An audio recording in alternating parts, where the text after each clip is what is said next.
ebunia mala chukwu nyelu nwata nyanwo ogoji aka aikwe na onye ya bụ eze n'osi na-achụ ụbọchị iji kelu nwata okele igbo ya bụ onye ya bụ eze ya bụ nwanne eze chiekelie nye n'aka siba.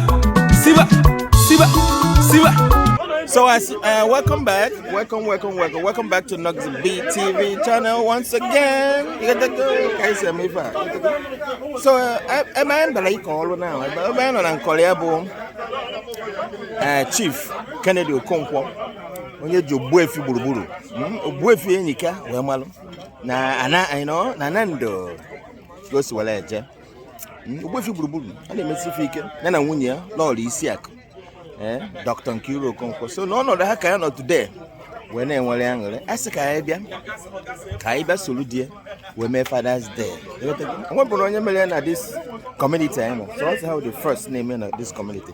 So Kai Solu, let us, come here as we come here. Let us, be a father as we are to enjoy this gathering. Okay? So as you can see behind me right there, it says Happy Father's Day. That's what it's all about. So today we're gonna have a full-time fun. Nobody can disrupt that.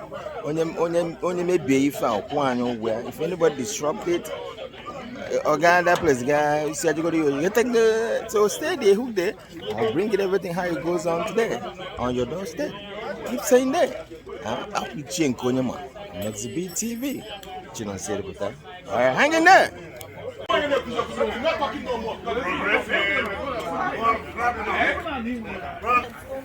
All right, so here we are again. Did you see this beautiful? Hey. What is this called again? Mocktail. Mocktail or cocktail, whichever one. Cocktail and mocktail mixed together. Cocktail and mocktail mixed together, and you can see the beautiful lady doing it. You're the one doing this, right? Yeah. May we know who you are? African Kitchen. My name is Camila. Camila? And I'm the owner of Mena's Event. And my sister is the owner of African Kitchen. Okay. Yeah. I'm coming over there. All right, so do you have a contact? Do I have a what? Contact. Sure, of course. You can reach us on 860-303-5540. I'll get it in. For the catering, for the decoration, for the drinks, planning, everything will be there. It actually looks really, really good. Yeah, and we're here to party with my auntie. Right. The Lord Isi-aku herself. You can contact me. You can contact me. You reach us. Oh yeah? All right. So well, you guys are looking beautiful though. Thank you. So let me see what she does. And what is this called? What are these? What is this one on the orange? Okay. So this is Tropical Island, and then this is Zobolin. Oh, Zobolin. Yeah. I think you kind of fancy the name. Yes. Rather than Zobolin. That's called Zobolin. All right. And this one is what again? Yeah. This is Tropical Island. Tropical Island Lane, maybe. You can say that again. Yeah, so right now we want to do the Blue Island. Okay, Blue Island, Yes. right there. So it's looking good already. So, well, good to meet you. Hey, how you doing? I'm good. Doing some beautiful banana plantain here. Plantain, yeah. We are together. African Jollof Kitchen. African Jollof Kitchen, which is the same number, right? It's a number. And I see what you guys are getting ready here. I got the quack ball here today. And when we're talking about coming to a place that we're doing this wonderful occasion, LoLo Isi-aku and Nkeiru Okonkwo, and Ogbuefi Enyika and LoLo Isi-aku, they always be the one inviting the community. Basically, the community. So what's going on here today? Oh yeah, honoring the fathers. Yeah, we're honoring the fathers, and this is my wonderful sister. Yeah. She made that cake from scratch. For real? Okay, do you guys just see the cake I just showed? That was made by this awesome, wonderful, fantabulous woman. She does and her the name best is decoration in her name is Minnesota. Mrs. Oh, thank you so much. She does the best decoration in Minnesota. Yes, and then the decoration too. Premium or nothing. Premium or nothing. Premium or nothing. Definitely. Please, Mrs. Premium, can you tell us about your business? Well, Premium is an event company. I have other series of businesses, but let's talk about Premium. Right. It's a company that was formed out of passion. Out of passion. Yes. It's not because of the money. But out of passion. Yeah, exactly. That's wonderful. So I love doing it any day, anytime. I feel so fulfilled when I get it done right. Right. Yeah. So, Anyway, well, we've been seeing what you've been doing. I mean, it's so classic. I think it's number one. yeah, my inspiration started from my church, Our Lady of Oh. Fatima Catholic Church in Aba, Nigeria. All the way from Aba? Abia State, Nigeria. Abangwa. Yes. Wow. Yeah. I've always been around the Aba now because I went to senior science school. Right. Who is that person going back? Make sure they have. Well, you know what? Now, tell us your contact. How, if someone want to get to you? The best way to reach out to me is through my phone number. Okay. 651-551-2991. All right. And then I have my own cell phone number. That's my business number. Right. You can also, that one I'm gonna keep private. Yeah, that's better be So, private. Yeah. Otherwise, I have website, Instagram, Right. TikTok, Reels, and all. Oh, you have everything. Yeah. You really mean the business. Well, thank you so much, Mrs. Samake with them. Contact me. Premium. I'm the spokesperson. And this right here is Deji. Deji Chukwuemeka. He attached to the Igbo people all the way to the point that Igbo people gave him name, Chukwuemeka. He's a friend to all Igbo. He's a Yoruba guy, but you can as well call me Igbo man. Deji, good to have you, okay? Thank you. I see you're eating very suya. Yeah. Nobody ever made this kind of suya. And here we have Asodo, the only woman that stays young forever. You got that go? Well, she's 25. See how shiny she's looking? What do you have to say about this? You guys called us for Father's Day. Celebrating our fathers. Right. Okay? They are doing a wonderful job in our community. That's true. So we're happy to celebrate them. Right. As you can see, we've served abacha, pepper soup, and now we are suya. Suya, So you're suyalizing we ourselves. have to test it first to make sure that it's on point. Okay? Is that okay though? It's okay. Oh, We have okay. to make sure that everything is good. That salt, Before we serve it. that there's no much salt, huh? Yeah. Okay, Fi. You want to say hi quick? Hi. Hi. And thank you. You're part of the volunteers, I guess. Oh yeah. And your name is? My name is Eugenia, or you call me Ifi. Ifi Obie Unaji. So, what do you have to tell the fathers today? I just want to say Happy Father's Day. They are wonderful. Right. They have been doing a good job, both in our families and in our communities. Right. And I pray that they will continue, Right. and I pray that God will give them more strength, You pray we good will not health, change. Right. and more money in their pocket. Exactly. Everybody's waiting to hear that one. Well, thank you, Ifi. You're welcome. Good to have you. And we have Eleganzo Kenza here. The only woman that always look like a 17-year-old. Oh man. If I tell you her firstborn, you'll be like, what? Are you kidding me? So tell us your name and what's your wishes to the fathers today? My name is Geneka. Yeah? Eleganza. Okay, Nzana. I know your boy is here. My wishes for this family Right. is may God reward them for everything that they do for us. Very, very well. We're very grateful. Very grateful. You know, it takes a lot to be a giver. Exactly. Someone that gives all the time and is not expecting much back. Exactly. I forgot to say that. That's my prayer for them today and always. Right. So what are the prayers for the fathers? Hey, that God will bless all of them for us, to keep Amen. them for us, Amen. No? continue to prosper them, flourish them, give them long life Amen. and good health. Good health. especially. Very important. Yes. Because if there's no health, there will be no Can't life. do anything. All right. Well, thank you so much. One thing she did not say, please. That's where my uncle's money is going. Yeah, that's That's why what she you retain can the see name how. Eleganza. Yeah, I can see how classy she looks. Well, thank you so much. Dalo. Ageneka Osora. you. Thank you so much. Dalune. And right here, is it Nkwomi? Anwewu Kalaka is cooking in here. You got to Ogbuefi na Lord Academy for us. They don't play, and then you have the Suya guys here. Suya vibes. Yes. I met you again. Suya vibe right here, as you can see, is already looking delicate. I don't know, this English is too much for me. Delicate, delicious. Yeah. Just as you say. So as you can see, this is are you the MD, the managing director of this Suya That's the managing director. Oh, it doesn't even look like a managing director, okay? You're looking so young, man. Yeah, how are you, MD? Good. What have to tell us about this Suya vibes? It's a delicacy made with love. Right. Called Suya from Cameroon. Right. You should taste it and tell us how you like it. Right. Yeah. It goes places, by the way. It goes places, right? So how long have you been in this business? How can I put this? I was here for like 2 decades now. What? Yeah. 20 years? Yeah, it's something I grew up learning. Yeah, we had grew up this growing up. It's good to know. It tells a lot. Right. Well, what's your name though, to start with, and then your phone number, just in case anybody find this video. Interesting. Huh? Jesse. Okay. You can get at me at 763. 843 0665. All right. Let us know. We sell 24/7. Right. Anytime, just send in your orders. All right. Yeah. So I'm gonna come back so you pay me my advert, okay? And this is a beautiful wife Pay you, too. Suya. Suya. And this is the husband, right?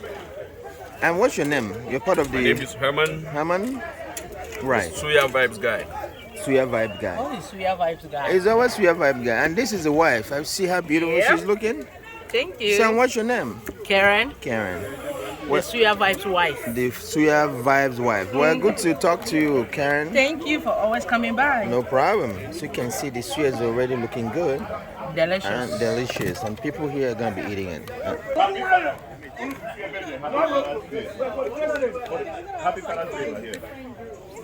So we have the friends. 5 to 10 years. You have your group, 20 to 30. Friends. Yeah. So maybe that was something. The 40 to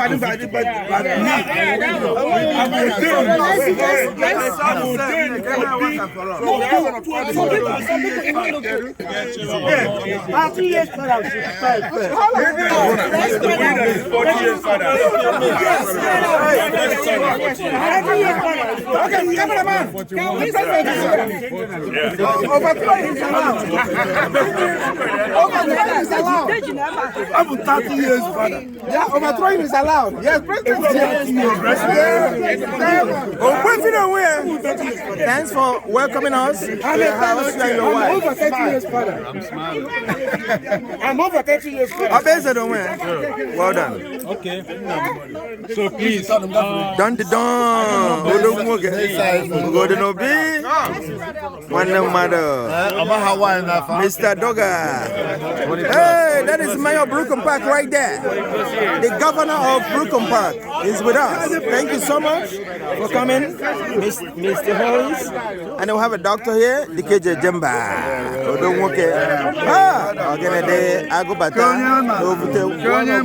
Thank you for being here.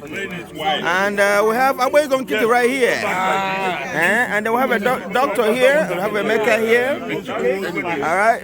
Matana yes is right here as well. And Oken's here. Hi, Dr. Chisom, the wonderful guy. Admiral. Admiral, Commander himself. Commander,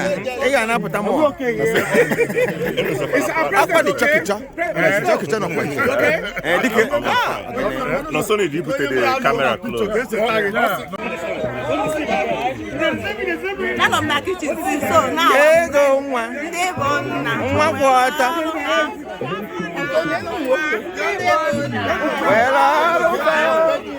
Isi-aku.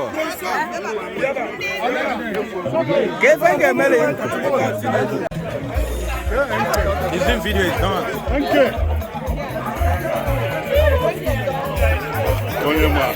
Ojukwu no win. All right.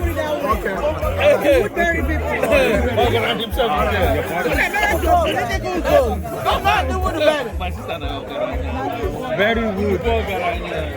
Very good.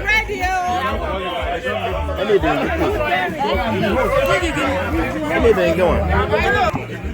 All right, so these are all members of the community. This is Ogbuefi Enyika. Akajiako. Nkeiru Okenze, you're highly welcome. The channel where the humble guy and the Jemba. The Jemba is right here with us. Your name again? Your name again? Wale. Oh, good to see you, Wale. Our friend from, you from Minnesota here? Yeah. Well, good to see you. So, we have people here, all the friends from all over. This is our daddy right here. Daddy, you're welcome.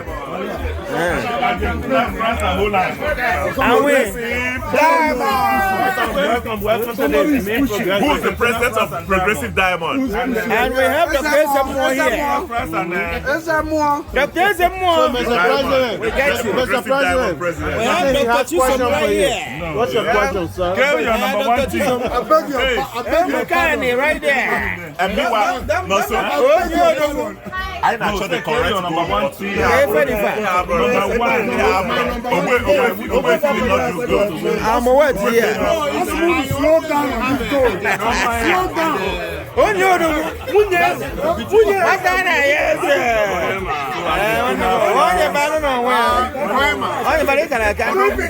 thank you. Oh, don't know where. Suya. My brother. Can't find it to get.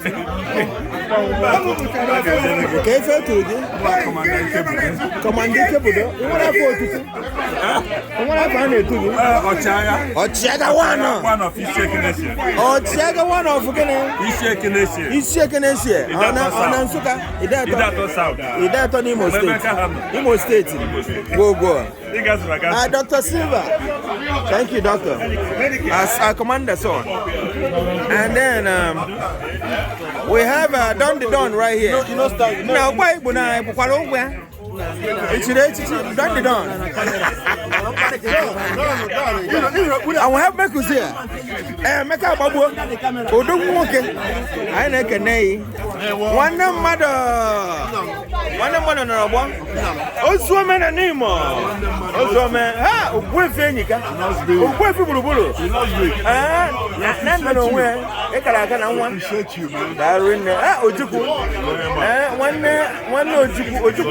I got a conquer. She got as one if where there's an order, the able president of Progressive Minnesota, Mother Oba Eze.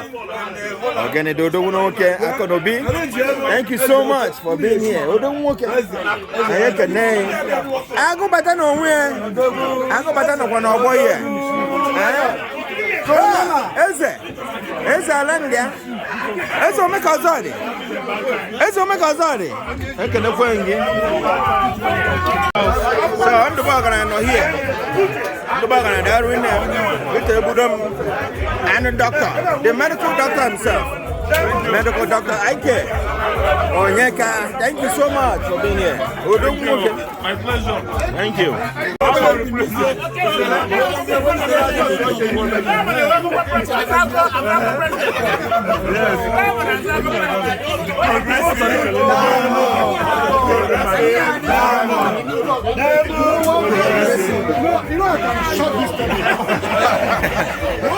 We can. I can actually shut this thing. Okay? So you guys calm down. Calm down. Very soon. I got an announcement. If you are interested in swallow or rice, the dining is open. The yam and the sauce is on the way. The yam, is it fried yam? No. The pounded roasted yam. Roasted one. You wait for the roasted yam because we want something that we are interested in. Continue. We do not fall a hand.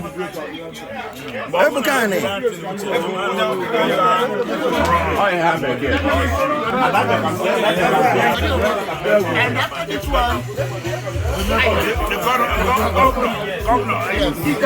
After this evening, report that fundraising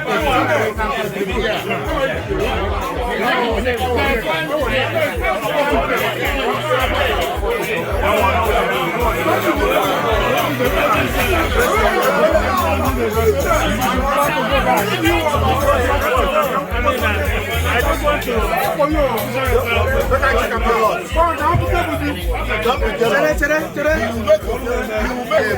Oh, if I join me, so that peace will reign. I join, can control this table together.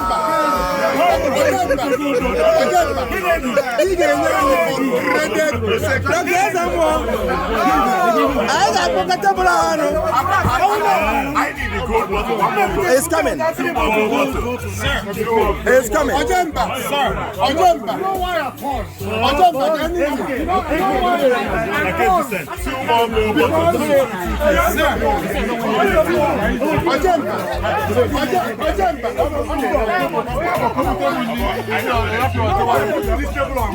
I got John in this table together.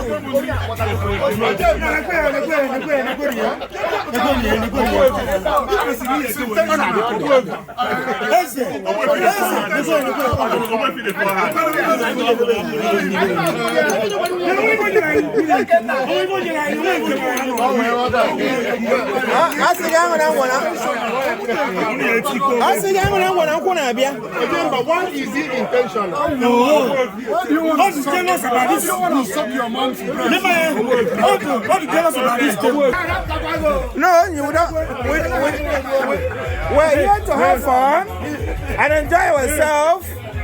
That's the reason why we are here.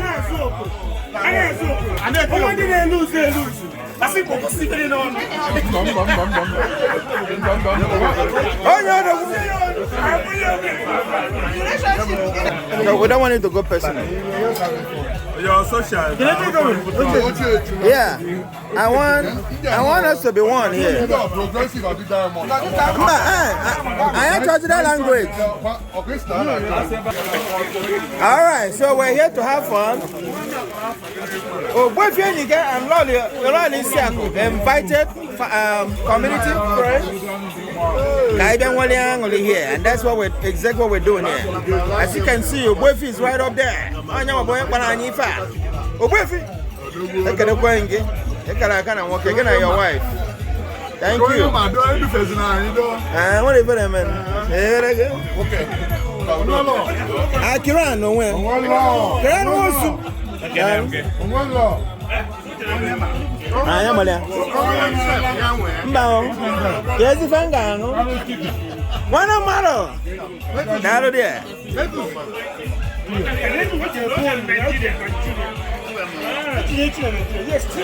I'm doing my job, oh.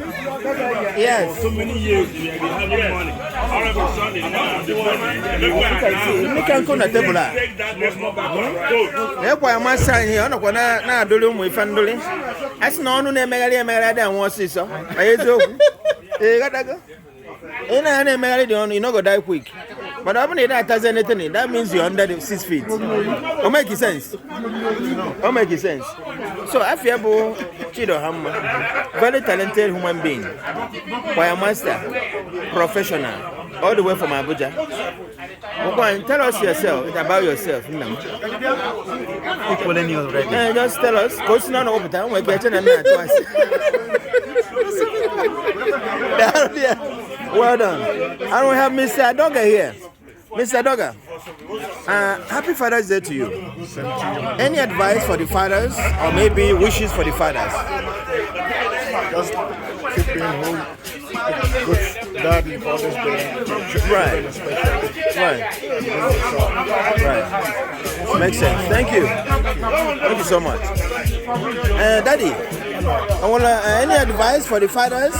I know you are probably older than all of us here, maybe, but I think I should say you should give us more advice.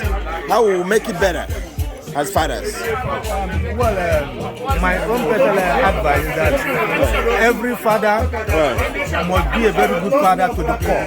That's right. You must have to take care of your family. Right. Make sure that they get all what they need from you. Right. Good advice and good monitoring. Because you have to monitor our kids to know when they are going astray. Right. So I advise that every father should be up and going. Right. And make sure that all things work well in the family. Right. And moreover, I pray that God will continue to give with the fathers more life, more strength, and more knowledge to handle our family in the proper way we're supposed to do. Right. So I thank everybody here that we must have to keep up what we are up to. Make sure that we are worthy to be a good father. Yes. That is all I have to say. Thank you. Wow. Well, that's a wonderful advice, man. I'm sure other people are going to use this and do something with it. Well, what's your name, though? Iwuchukwu Franklin. Okay, Iwuchukwu Franklin. Iwuchukwu. Thank you so much for the advice. What advice do you have for the fathers that are smoking Igbo? Make more babies. Can you advise you to be a good father? First of all, I'm going to use this opportunity to thank all my friends gathered here today to celebrate the fatherhood. Right. Because to be a man, first of all, now wow. Not that easy. Yeah, you know they're easy. That's right. Talk less to be a father. Yes, A father in America, yeah, not tougher. Country, yeah? Right. It's not easy, but thank God we're here. We are alive. We're doing it. Right. We're doing well. Exactly. We're raising our kids, marrying our wives. Right. Maintaining our relationships with extended families. And making a lot of money while you are there. So, it's making money while you are there. It's a team of joy. Right. A lot of money. A lot of money, My advice, a lot of tax. A lot of tax. My advice to all the fathers here is everybody will take a chill pill, right? Go. The chill pill, be patient. Right. You persevere. At the end, you know what? We're all going to celebrate again. Exactly. Well, thank you. Thank you so much, Ogbuefi Enyika. I appreciate you. I go better. Good to see you right here enjoying yourself. So, what advice? Today's the Father's Day. What advice do you have for the fathers out there? To be a father, I will a day job. About beans. I want my mind. That's right. So we are very grateful that Chineke made it possible for one to be a dad. That's right. This year again, I don't want to dad. Man, this again. Right. Taking care of them, taking care of home. Yeah. Well, thank you. Thank you. May we know your name, just in case? I'm Engineer Stephen Emenike. Thank you so much. And I thought you could hear. What you want my giant advice for the father? I mean, the fathers. Thank you, my brother. Number one. If I can see the name, it's a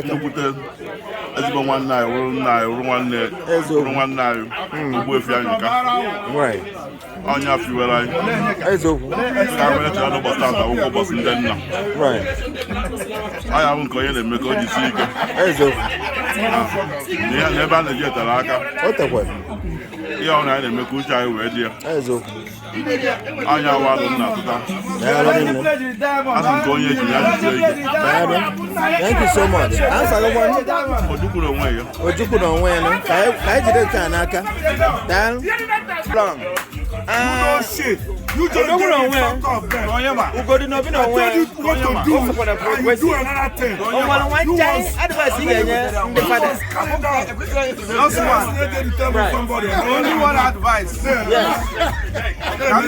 All the fathers. You gave me fuck off then. Whatever you do, try to be alive. Be sure to be alive. Hey, so that's it. very important. Again, once you must be alive. Hey, so do everything possible to keep yourself alive. Enjoy your life. You know, that's my advice. I'll make you a lot of sense. You're happy. I want no man nowhere. I am no doggy. Oh,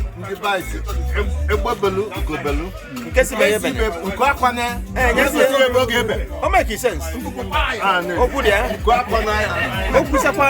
Yes, ah, Ozuomen anymore. Ozuomen anymore. One more. One to your no one again. Before the all the fathers out there. What is secret? I just seek it. Yeah.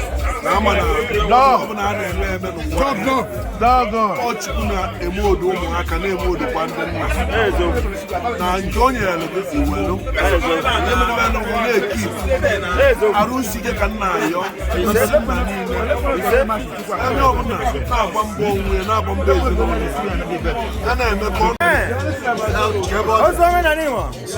let us finish up. One just round up for your advice.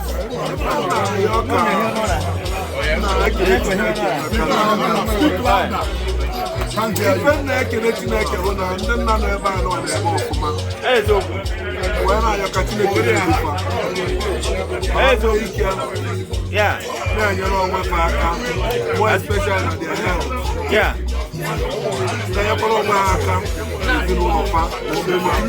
Yeah. So now I'm excited. I don't come back. All the very, very important things.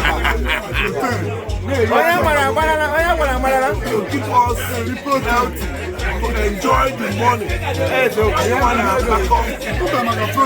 And we should not be only staying without exercise. Yeah. 4 times a week.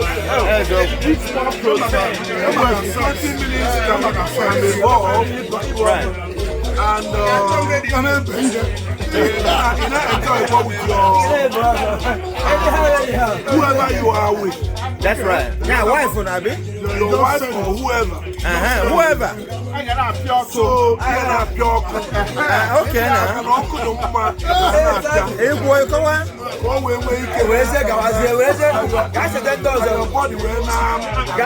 Sit down my job, can name it. Hey, Zo, go ahead.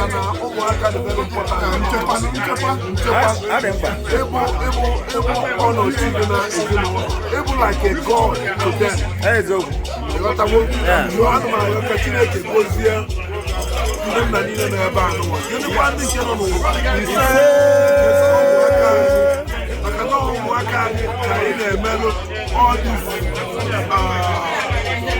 All these things are in they wake up in the morning.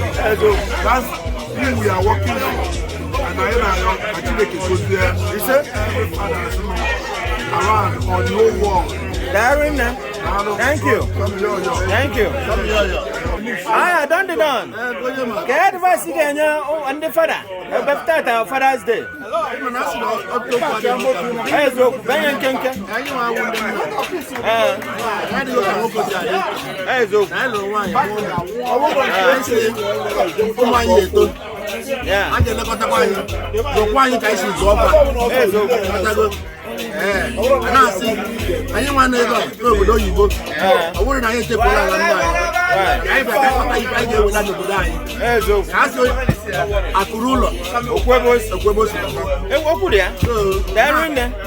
Each of any of us here.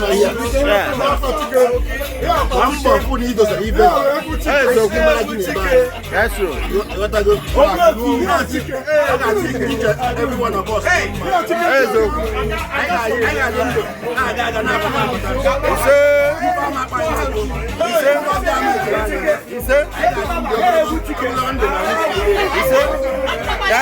Thank you. Aha, Papando. Kpakpando na onwe ya. Anyị abịa na nkọlọ yi.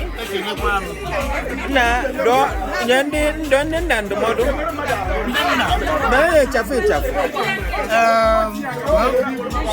Today being the Father's Day, the advice I will give is that your presence is more important than gifts or anything. Your presence in your family is more important. You have to be present to your children, listen more carefully. Make sure you are in their life of the family as a father. And a father, those people who are around, there are so many things I want to say, but I know you are limited time. But I want to say, in all, that make sure you are present. Yes. In the life of the family. That makes sense. Your wife, right. Your father, and around your mother. Right. That makes you father. Now, I want to wish a great happy Father's Day to thank you. All fathers, stepfather, right. Up father, down father, right. Great grandfather, grandfather, and importantly, father figures. Right. Because there are people who are not my gender or your gender, but they are fathers. So those people have to be also included so that they can be thanked for being that father figure. That's the right. Father figure should be thanked. Right. And I wish that next time, next year, we all come together and celebrate this Father's Day. All right, thank you so much.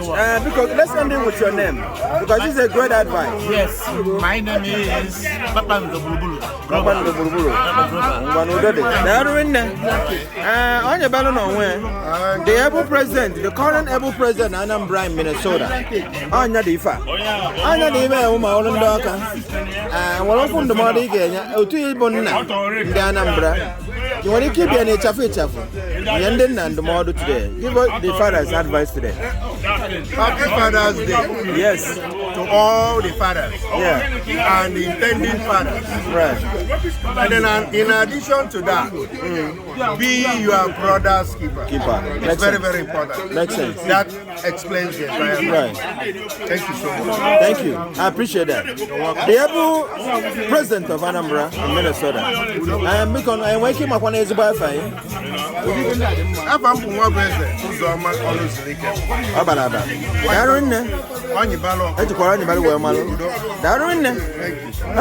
What ana yes. What ana yes.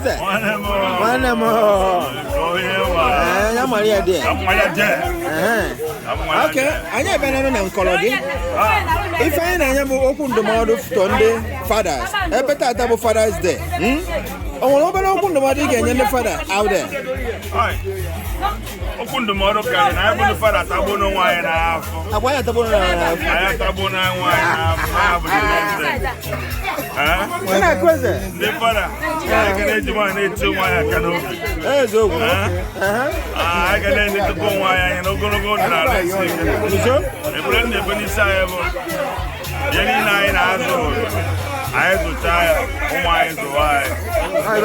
And the father of Buna, Oyaban, the family, and attending Noxyb. The Tapu Ganya, because I need to Mogani, you will attend all that. Actually, I can go to Guyantanini, I need to get an amen. If a line is signing and fighting never carry you. Yes, sir. Yes, sir. Yes, sir. If I'm nice to be here, I retire. I can go and be. Catching a can go there.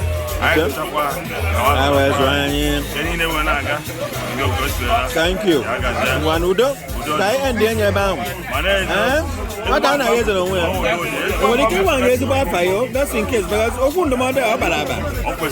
Camera on your phone. I'm carrying like more of a selection of selection of what did you get broken from? Okay, okay. Chief of the well? Oh, Chief of the I'm going to point one them. Darren.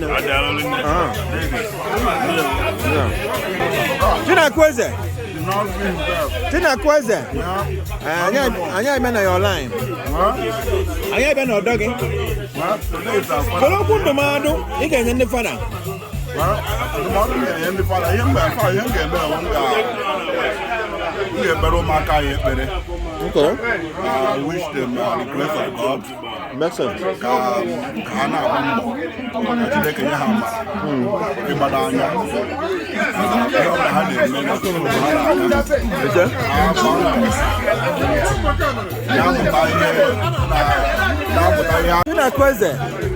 sorry for the interruption. So, bidokwa bi kwesịrị nna m. I was praying.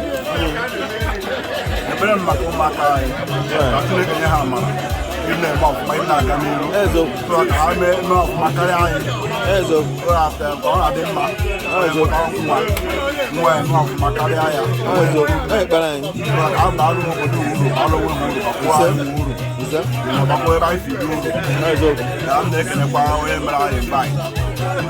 Ogbuefi na onwe ya na ụkwa ji bụ ahịa ka anyị ga-edola. Anyị nọchakwa ya na udo. Ụkwụ werekwa anyị n'ụlọ ụkwa anyị ga-edola. Ise. Ọgwụ akọ ha n'ọnụ. Ise. Daarụ nne. Biko ka anyị na-enye wụta afa gị.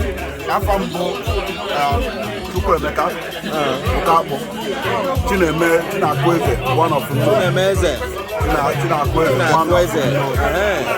Ngwa daarụ nne Chinakwu Eze. Thank you. Odogwu na onwe ya. A na-esiri nga ya sị na ị ga-abụrụ onye echichi. Biko ama m na ịbụ onye isi ndị Progressive of French Club of Minnesota, the able president himself. Biko nwere ike ibido weta afa gị na ndụmọdụ ị ga-enye ndị nna. Ama m na ịbụ onye nna, ndụmọdụ ị ga-enye ndị nna ebe ya na-echafu echafu. Aba m bụ Ignatius Ogbuefi Ọfọnwalie. Ọ bara aba. Onye a na-eto ọba eze akọ n'obu. Ọba eze akọ n'obu. Nke mbụ Enumukwu na Ụmụnri. Eziokwu. So, like I said, kele okwu ndụmọdụ, obere okwu nwacha anyị ndụmọdụ ga-enye ụmụ ndị nna. Onye ife ọzọ na-agwafa na-abụrụ na agbaba mbọ.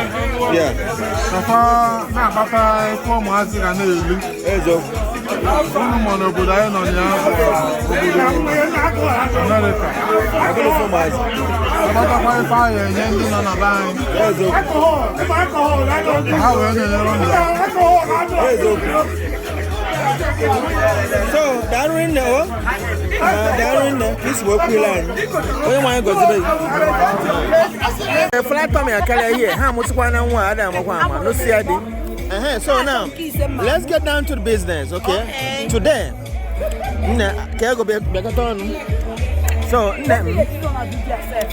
so, Nkeiru bụ LoLo Isi-aku. Gina digi kpọrọ here. You guys, both of you were, invited the community basically to come here and celebrate Father's Day with your husband, right? Yeah. So I don't know, how did you do this? It's Father's Day. How did you do this, and what they have to tell the fathers or the wishes for the father? Just say whatever you want to say. Oh, just wishing them a happy Father's Day, but I have one special prayer for them. Right. You know, all of them, all these fathers that are here, you know, during the celebration of their children, they will be there. They will be present. They will be present. Yes. None of them will be there. No 1 minute silence.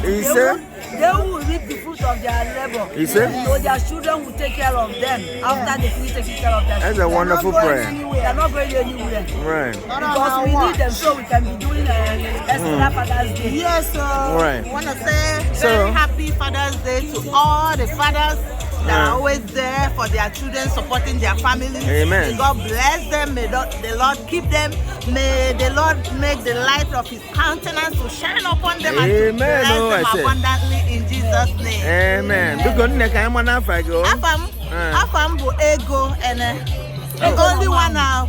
The only ego na wine. Ego okay. I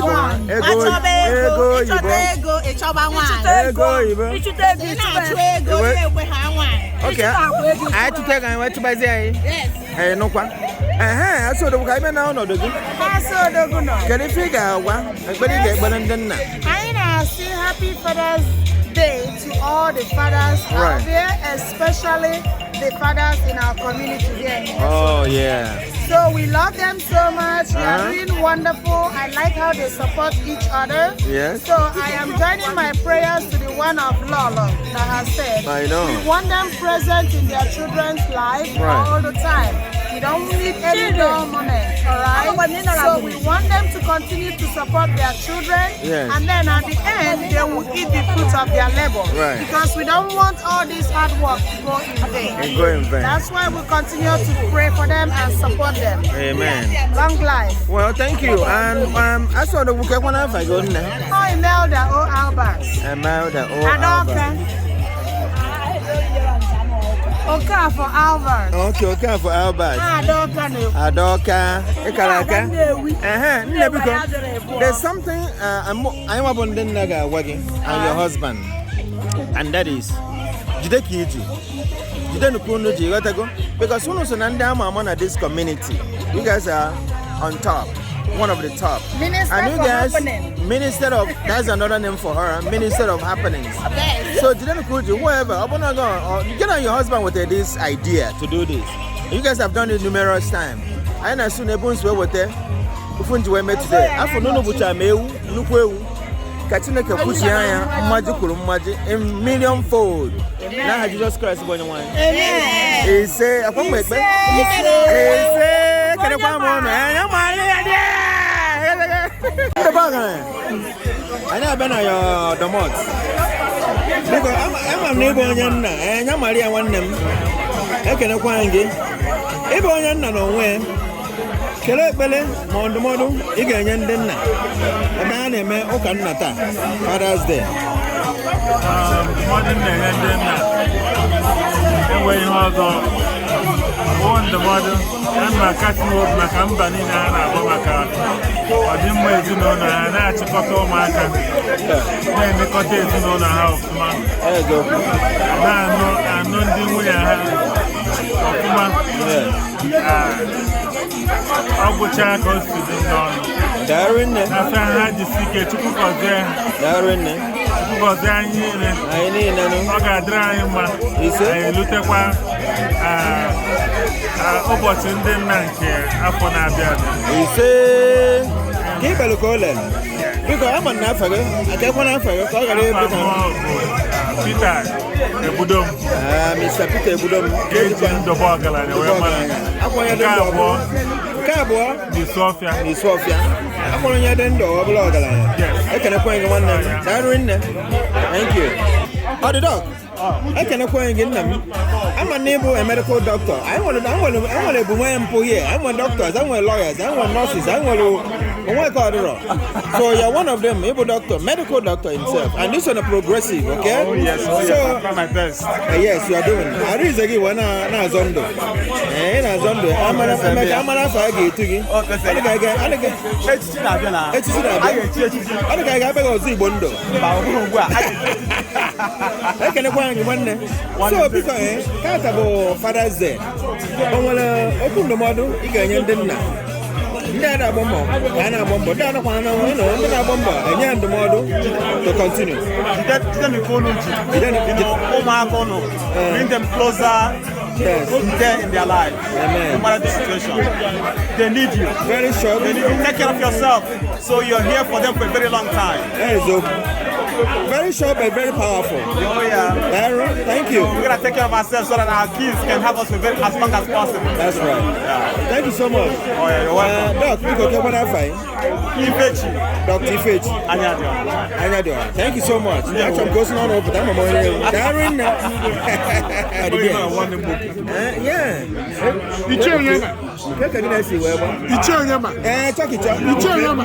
Nkeonyema. Chakicha. Maria there. I can not my brother. So when is Muzo? Kawala my off man. All the Muzo now for that. Oh, Pomagari. And I call letting the ropes. Letting the ropes. Show taga. It's for the way back. Okay, sir. I can give for that. Onye mwanya Dubai. Onye mwanya Bazeli. So because I'm about to join. Tata can do Okenze, can be no Okenze. Okenze, Tata can and my father's there. Table can because on one child, the body and then. Yes. Biko, go ahead. Nkonyema. Na mari Okenze. Ekele m gị onye Okenze gị bụ. Yes. Ndụmọdụ m ga-enye nke kacha nka nga ha nọ here. Nnukwu ndụmọdụ m ga-enye wụ na asị na Igbo na-asị onye asị jide ka o ji dị mma. Nke anyị niile ji dị mma. Agaghị ha nọ n'ọhịa anyị na-ere ezo ụmụaka anyị. Anyị hụkwara ka ụmụaka anyị si dị na kọmuniti. Ya wụ na anyị na-eme ọfụma. Anyị na-eme ihe anyị kwesịrị ime. Ọ dịghị izi iwe fada na Amerịka. Ekpere ebe anyị si wụ ka Chineke nye anyị amamihe. O nyere Solomon anyị ga-eji na-ahazi ụmụaka anyị na-atụchi ha aka ha na-aga na-abata n'udo. So asị m onye akpọrọ onye nna na Amerịka ọ dịghị izu maka na Amerịka ka nna na-eme echenji daipa na-ebuka siti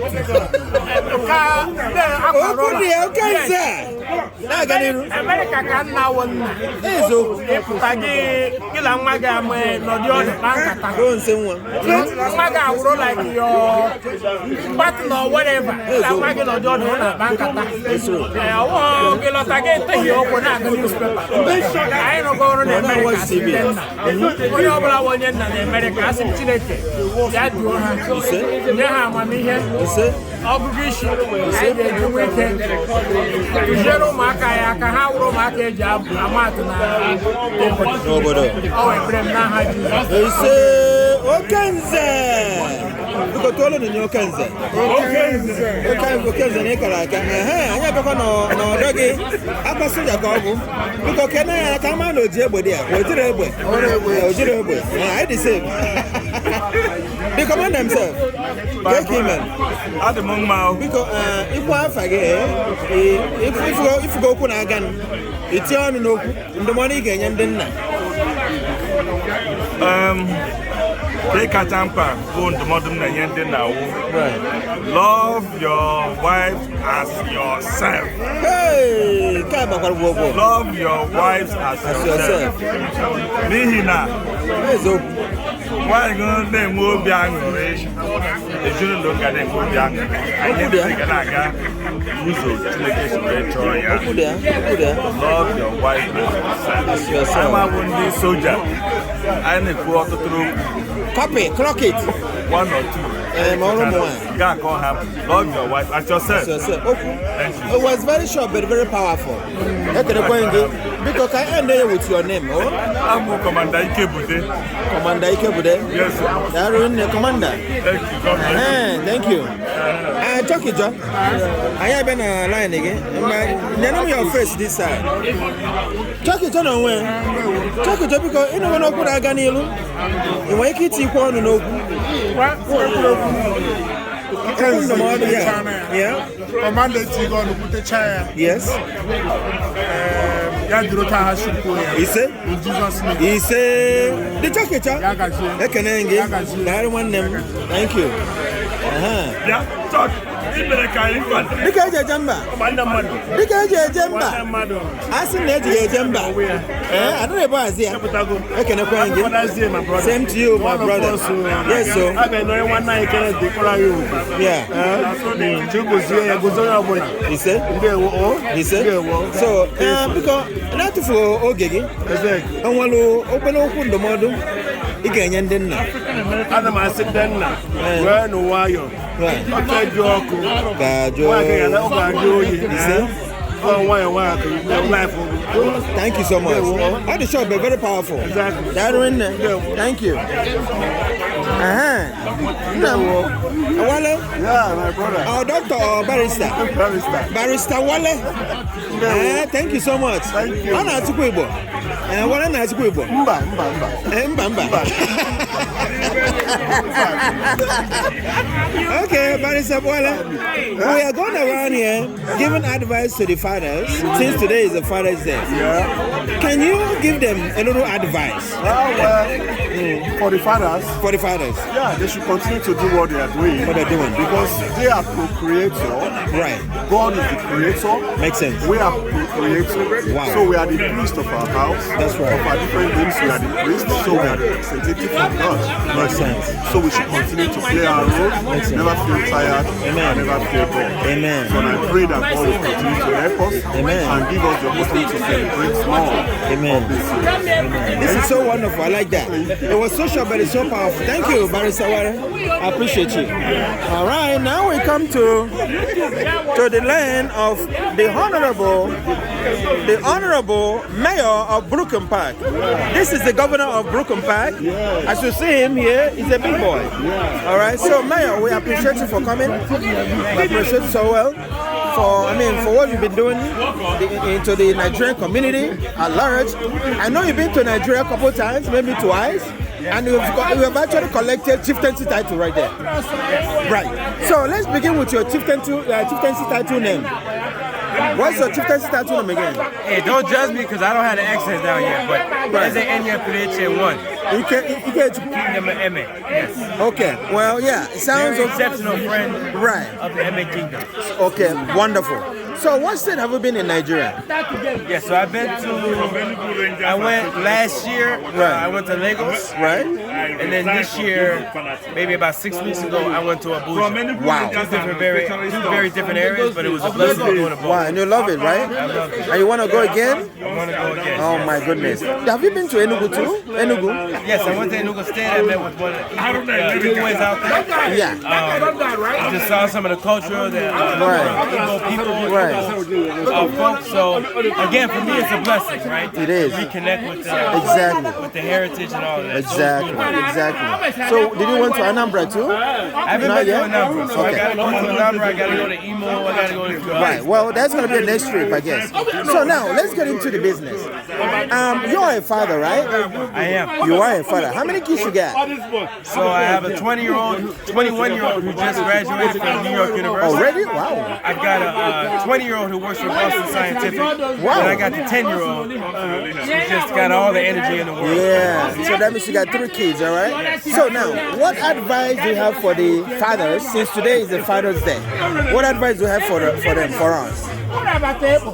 Just stay involved. Right. You know what I mean? Part of life is just to be involved with that next generation. Right. And to do what you're supposed to do as a father, right? You should look forward to being a man for your kids, for your wife, being a good example. But be there for the family and give them a good example of what they should be. Because you may not know what you're doing. Right. For them. Right. But your son, your daughters, you will find out one day that they're watching everything you do. Right. And they're learning from that. Exactly. So being there and being a good person makes all the difference in the world. Even when you don't think they're watching. Right. They're watching. Makes sense. Makes a lot of sense. Well, thank you so much. And what's your name again, Mayor? Hollis Winston. Mayor Hollis Winston, right? Mayor Hollis Winston of Brooklyn. Yeah, Mayor Hollis Winston. Thank you so much for being here today, and we appreciate you. Thank you for everything. Thank you. I'm going to get there. I'm going to get there. I have been on your domot. One more. So if you've seen the... I almost stole this man's hat, by the way. I know, right? He turned around and it was almost gone. Yeah. So I'm going to go. So the advice is going on to the fathers. And what advice is getting now? You guys know you be so you guys need both. Yeah.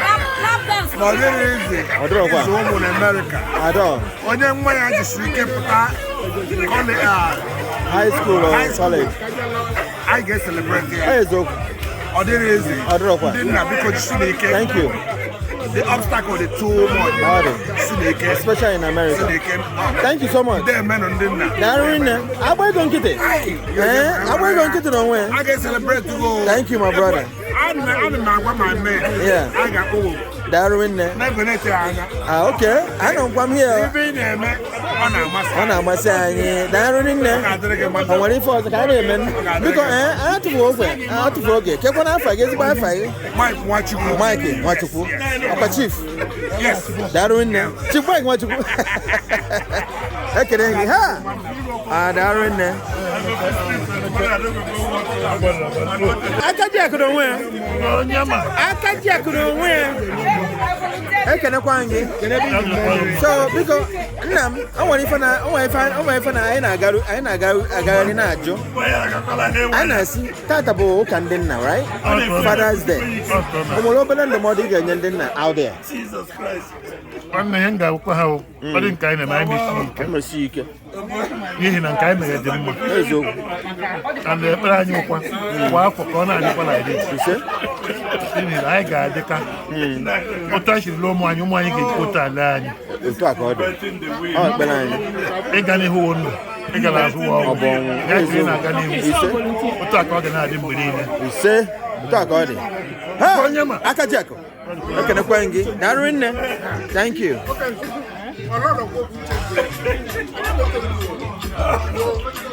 This one is inventing the wheel. I don't have this one before. I am the person. Oh, the amazing man. And to us. Yes. And to the mothers that fathers the fathers. We are the mothers that fathers. Hey, nanka boka mgali. Mothers the fathers. Unu kule ka mama mgali. This one have the mothers the fathers. The mothers the fathers. Yeah, mothers it. Yeah, the mothers. Unu jo ka mi akwa lozo. Micha. All it is on kezo. Ona no fu nwoke enwe ya.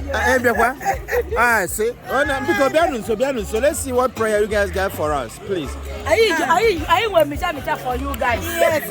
Prayer. Prayers. Prayer out. No prayer when I don't do. Ini ka na ro fuba. Amen. I want to do this function. Amen. Adikwa ma available ide prescription. That's my special.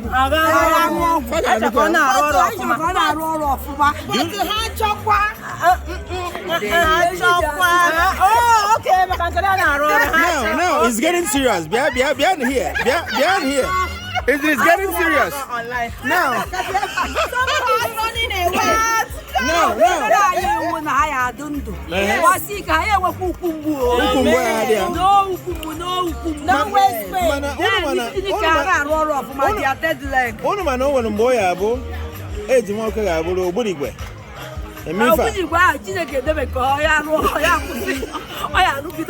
So now let's get more serious. Now, kele balloon get bending today. Ọganiru, obuto, ihunanya, ịdị n'otu. Right. One house and the two more children. That's it. Now. Yeah, so more money. You say? Yes, it's easier than they are going to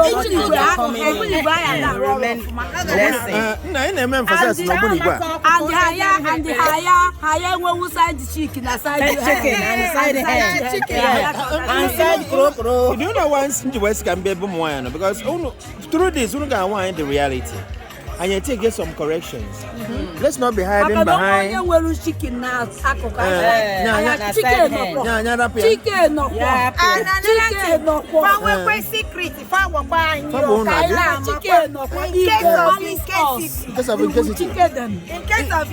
okay that I'm interviewing you so that can I you got that? So when anybody still working name, title Father's Day. Tell us what you guys thinking about me. Can I improve? Communication. We thank God for the kind of men around us that community here. So our prayers is that God will continue to guide them, direct their ways, help them in everything they do, keep them safe. And then give them good health, long life, prosperity, and every good thing that comes in life. Amen. And also bless their children, also keep their wives. Yes. So our prayers as we are couples that we remain together. Yes. To train our family, our kids, and watch them grow and become grandparents together. That's our prayer. Right. And all the good things that come with life. Good things that come with it. That comes with marriage. Right. Yeah. So yeah, now you Amake Ebunam, that's your name. You said the good side of it. Is there any bad side? Not specifically your own, but generally that you want to advise the men to change. Yes, one thing I want to advise men to, try and cut down is the habit of drinking alcohol. Makes sense. I know I hate to say this on camera, but that's okay. It, I like that.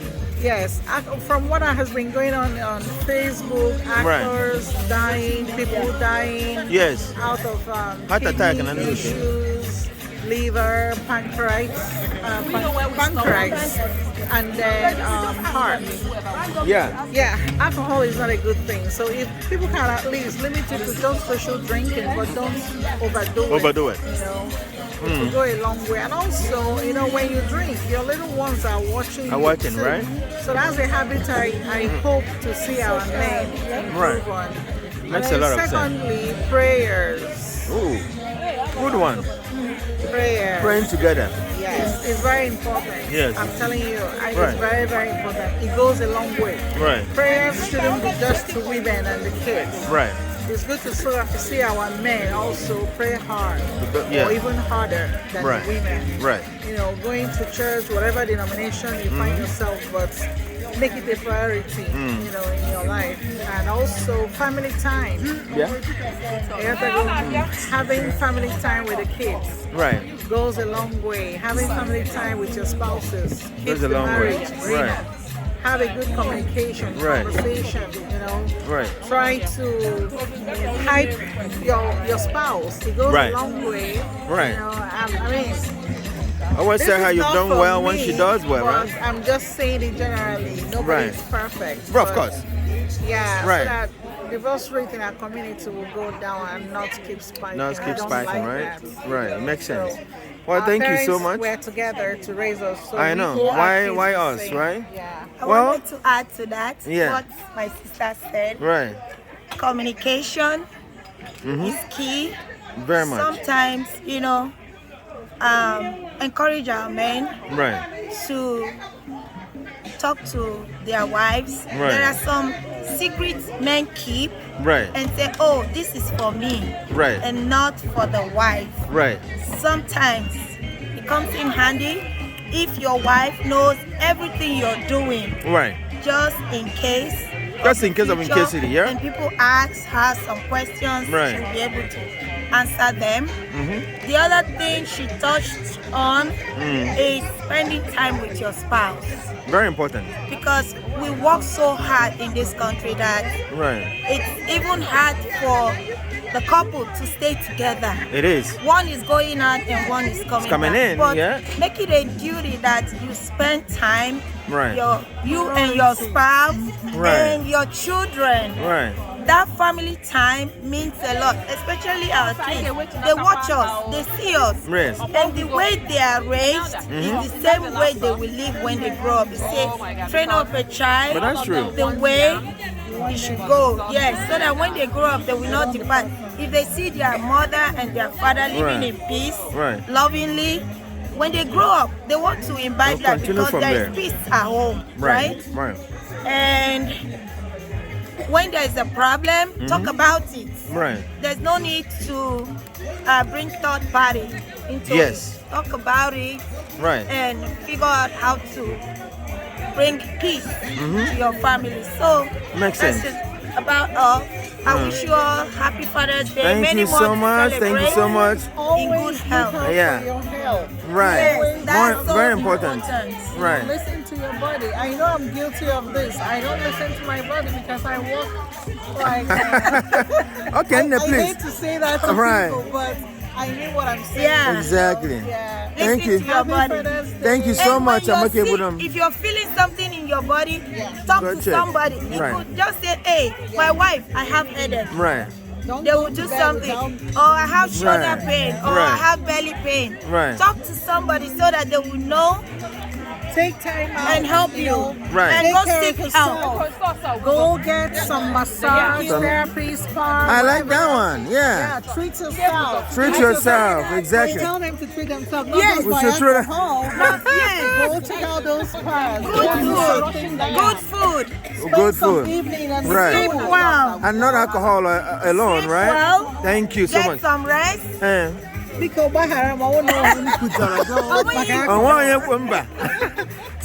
let's end it with your name, please, just in case. Oh, Dr. Felicia Ikebude. Dr. Felicia Ikebude. Right. Right. Deji. Yes. Now, let me query you. Deji. Query. Let me interview you. Okay. Are you a father? Am I a father? Like Reverend Father? I hear you. Are you a father? Today is a Father's Day, okay? Yes. So what advice do you have for the fathers today? For the fathers? Right. Okay, I think I should be asking fathers to advise me. Probably. But yeah, I mean, little kids advise their father as well. Or maybe prayer. Okay, what I would say is that please take care of the mothers very well. Oh, that's a good one. Good care of you. Right. Get old and older. Yeah. Yeah, because this is one thing. I don't call my dad like that, not because I'm a bastard. Right. But the fact is, I call my mom mom. Right. And when I call my mom, she'll like, look to your dad. Right. So there's a reason for that? Not really. It's just that I'm used to my mom more than my dad. When I was growing up, my dad used to teach me things. Right. And I believe that it's becoming too much. Right. So for that reason, I'm like, I don't want to. Do you think father training is too much? It's not too much, but that's how we see it. We want to be spoiled. Because we're Africans, yeah. Right. Every child wants to be spoiled. Right. So, but moms kind of know how to balance it because they're weak. Right, they're kind of weak vessels, yeah. So we feed on the weakness. Right. But the dads are always strong. They always show all the strong side. Right. So for that reason, we stay away from them. Right. So, but if they take good care of them, because I remember when my mom called me, hey, this is your dad. Right. You need to love him and respect him. Definitely. He pays you school. When I give you money, it's not my money, it's your dad's money. You got a good mother.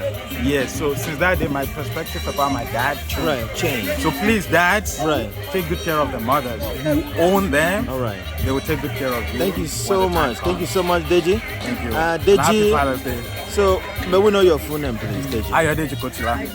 Deji Kotila. Don't miss that. Deji Chuku, that's a very important Well, name. thank you for that advice. We appreciate you, all right? Thank you. Thank you. All right.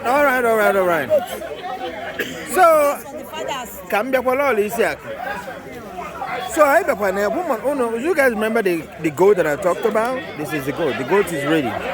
Very big goat that Chief Kennedy and Lord Isi-aku provided for the community, for the friends.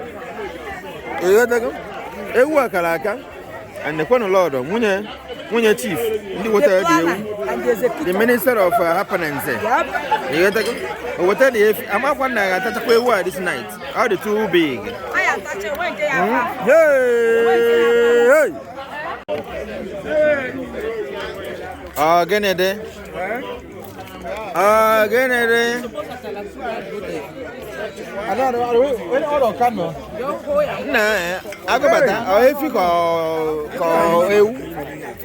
No, they didn't do too much.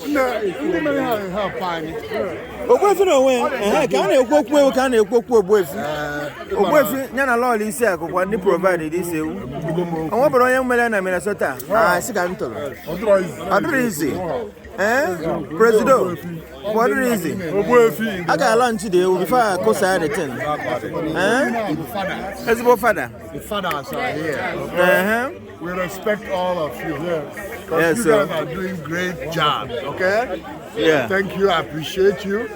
You go home, you take care of business. Right. That's why you are the father. Right. You are the head of the household, right? Thank you. That's right. So you keep it up, guys. Yeah, thank you, Ogbuefi. Ogbuefi bulubulu. Oh, jump on way. Thank you. So we're going to get somebody who have knife. Somebody that know how to cut stuff. There. Or you are the one that cutting it. He's there. He's going to be dishing it out. Do you want? Who's in charge? Yes, sir. Well, this you want this. I'm in charge. Good to see though, man. Thank you. I gotta get some of this. That's the boss man. He's bringing me the knife. Yeah, drop me, man. That's a question of when. We just saw you dashing. Yeah. Can I make one? What on us? Tatabu canna. No, Gafatuta. Tabu canna, because when a body get Banana on the body and then. Well, I don't want to post it, and then I never, you know. Sit and I read on Kowa. Yes. Easy, whatever, touch away your eyes of way, because then I never, and one wine, I'm not one as eyes of, you know.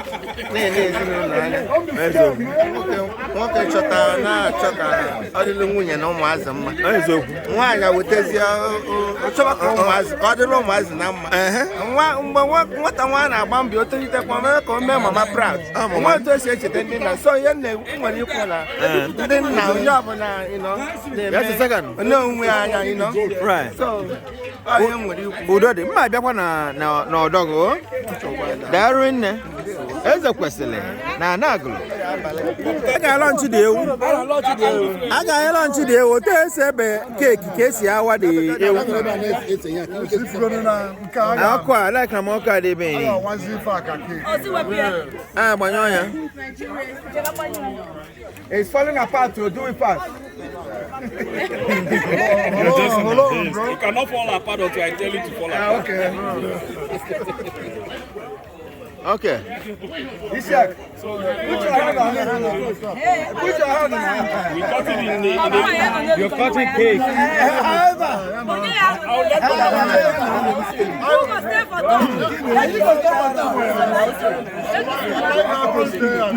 Okay, look here. Like it old school. We like it old school way. All right? So traditionally, we don't actually speak when we are eating a goat meat. But this is a new style because we are a new generation, right? Yes. This is a whole goat, and we're marking this for the fathers, all the good fathers. Amen. Parents are seen today. We have to eat and eat life. Yes, so good. We have to eat and eat prosperity. Amen. You say? Eat good health. You say? As I speak it, that's how it shall be. You say? Oh, what people are Everybody, let's bring plates. Pineapple and how are you?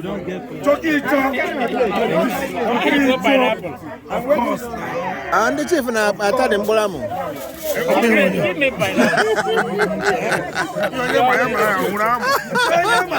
That's my idea.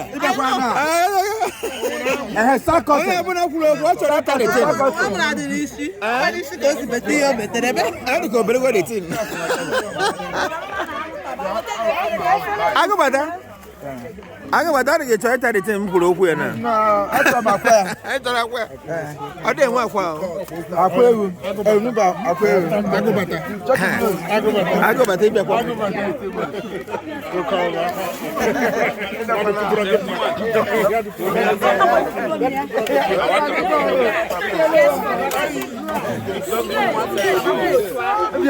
Yeah, why are you crossing me? Do you work here? Cut me a small piece. Good. Still won the leg. I'm crossing the leg. You know where I was. He said the right leg. I'm on the right leg. He said the right leg. That's right. Who will give him the tongue? Done. Yeah, tapung boleh. Done. They got tang boleh. Why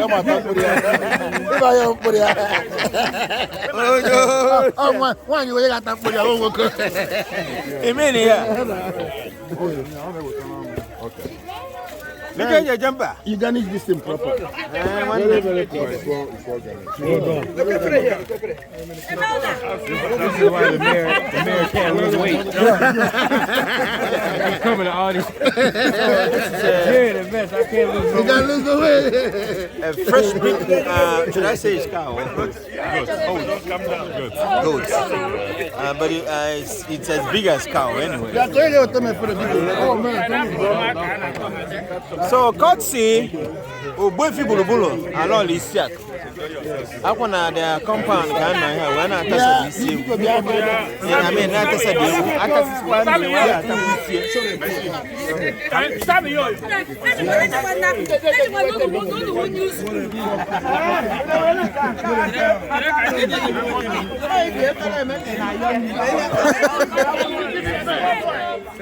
Why am I?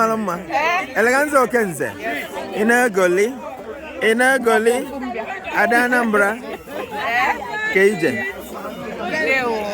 So, Kaiba Kwana, your line. I'm an apple half before. Actually, advice you get working.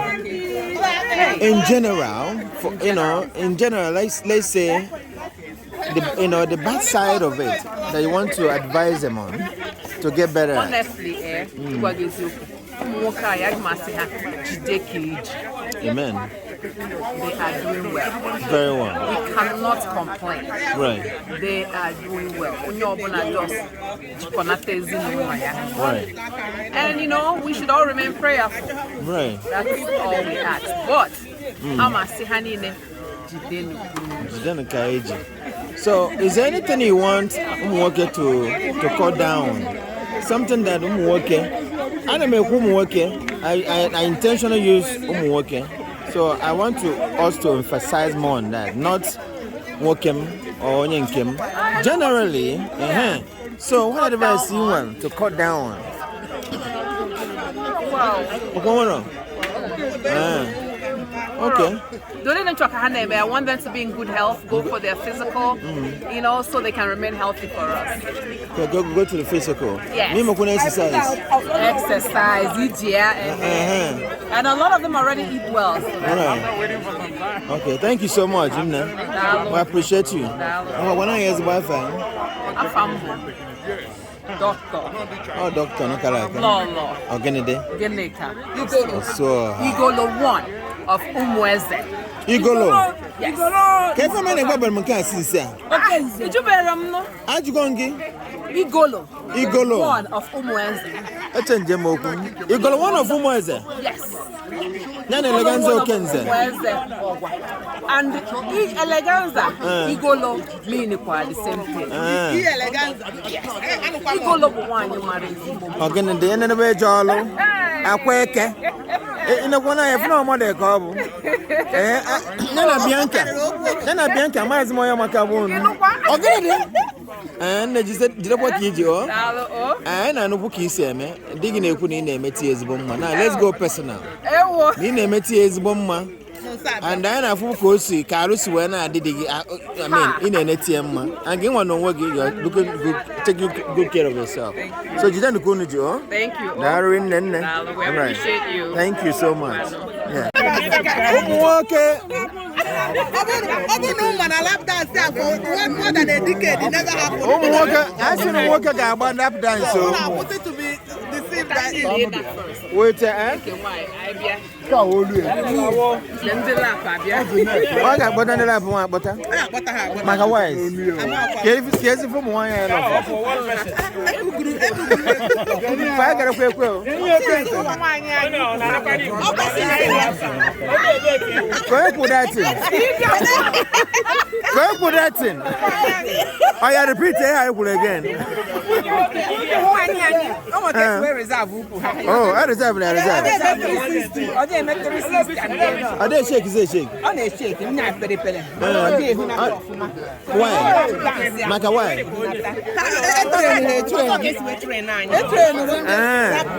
I know, only one will go. Yes.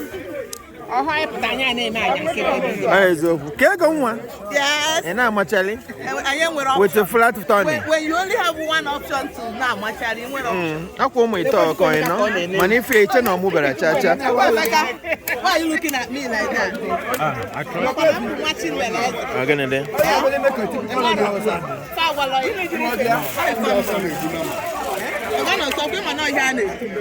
Chimeleze.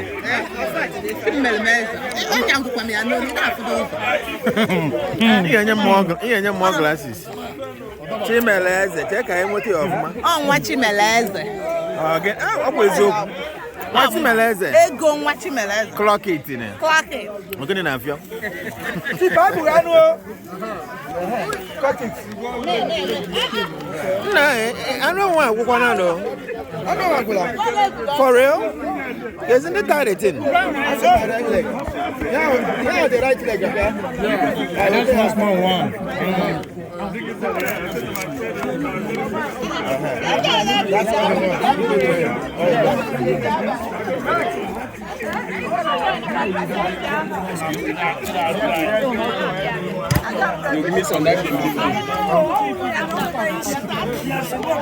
I was ever like a baby alas. Baby ala. What do you get for the people? But I'm them. Okay. You can be able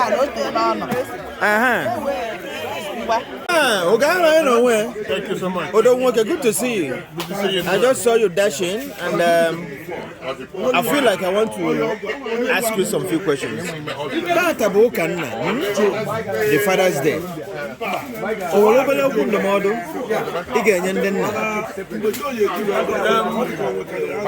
It's a very good day. Right. Number one, happy Father's Day to everyone in the crowd. Amen.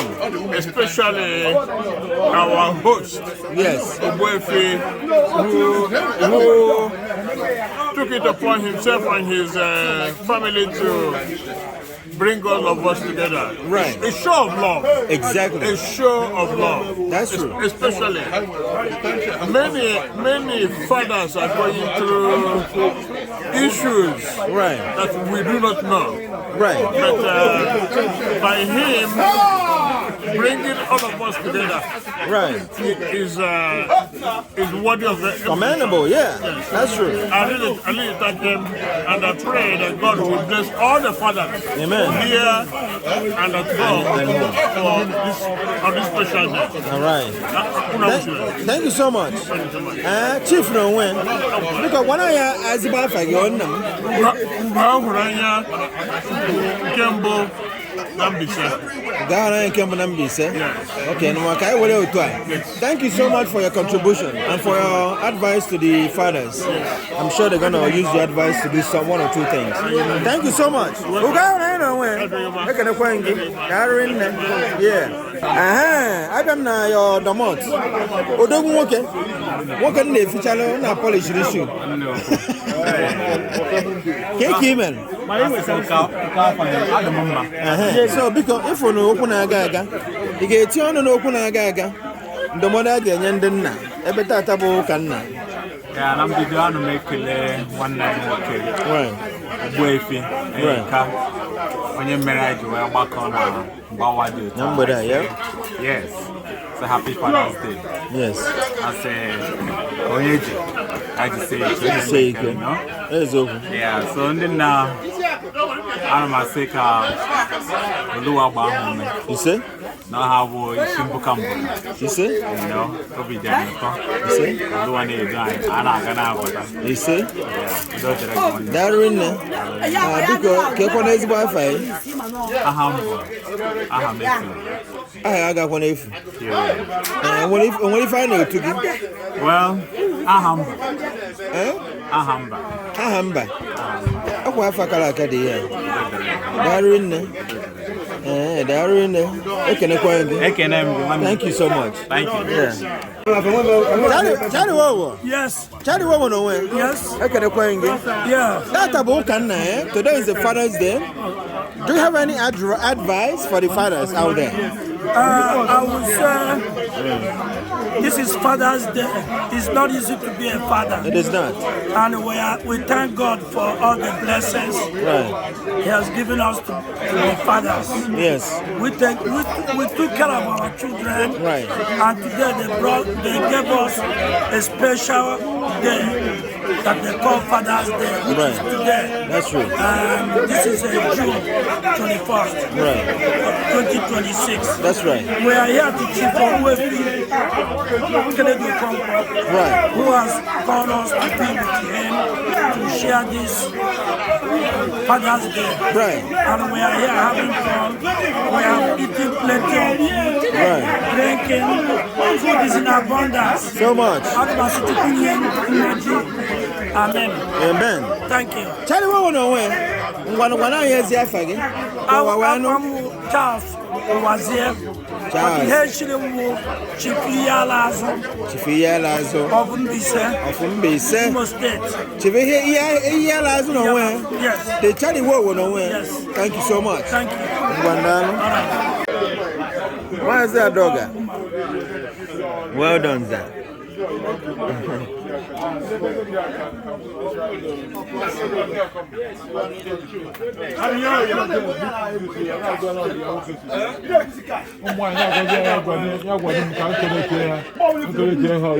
A man like me. Jenna Koeza. Oh, don't walk. Don't walk. I don't want to answer.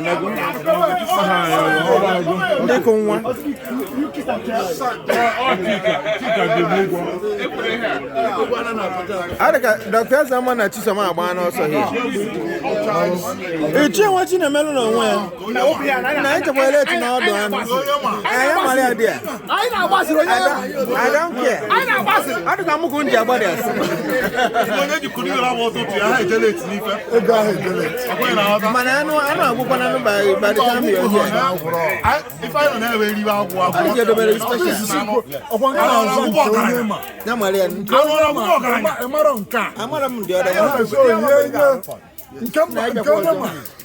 Opinion here, Basalano.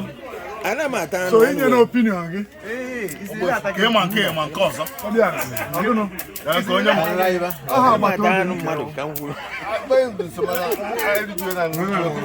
Go put that in. Eze, go put that in. Come put that in.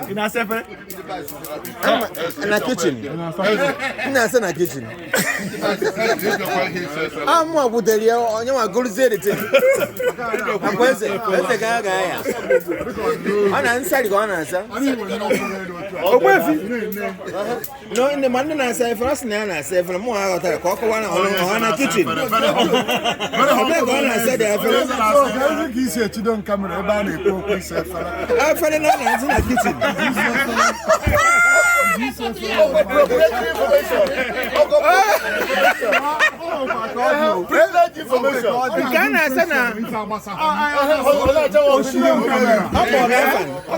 Mention your name. So it's only now listen guys. I'm a woman interview, okay? For put their mind. And you some advice, so make sure you take time to watch this video. Very important for you. Adama.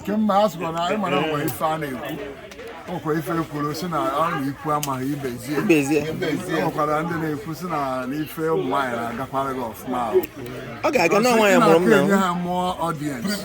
Can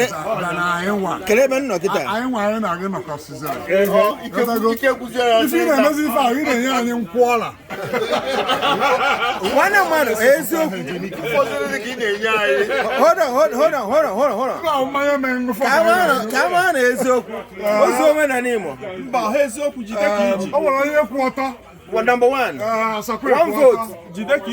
One vote there.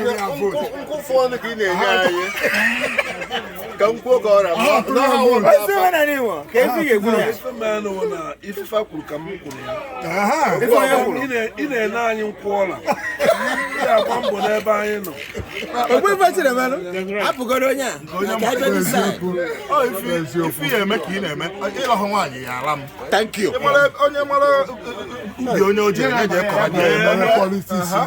Politics.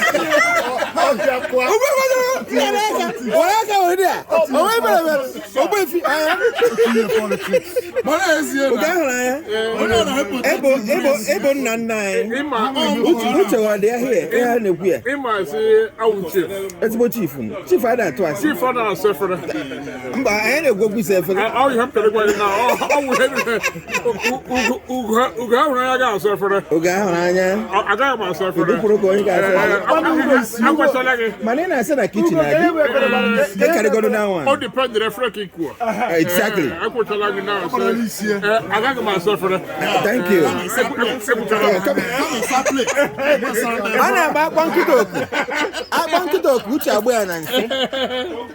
President, onwe ife ga-ekwu n'okwu a na-aga now. Ihe a na-ekwu anaghị ekwu oke ogologo kwadoro n'ụka mgbede na ịbịara na eme ife thank you.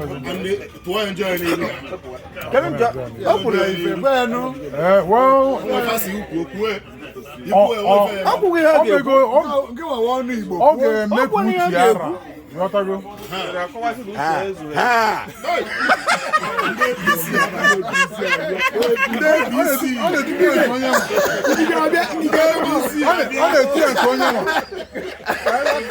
PDP.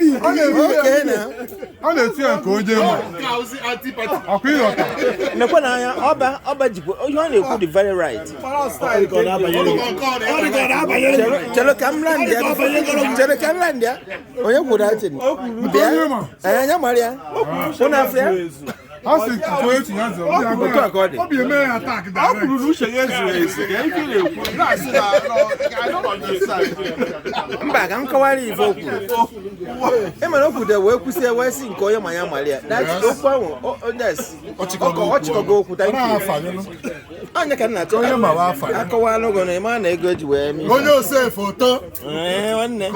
So now, on a real note, on a real note, about Mama, somebody will any McNoxyB. Make him on so now that guy now wow. Who didn't know Kucha, no Sagemo, video email. In fact, video email. Na graduation no Larry. Okay. Larry Banner could be about one video email last 2 weeks. Video send them. Then I cause I call this one. Now everyone in the same place. The same club. Right. And so on and so forth. If you go in. I got that one. It's keeping the memory. That's what it is. So, going back to Ifeanyi, advice. I told me John will be a man who is a watch and video, okay? So now,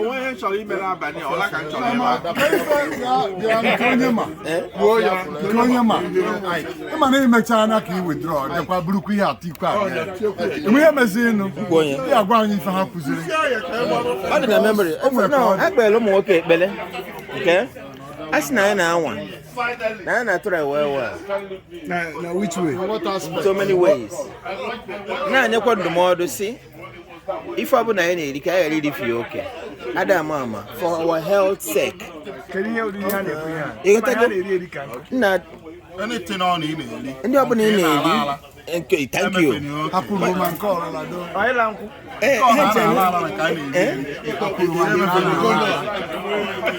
So,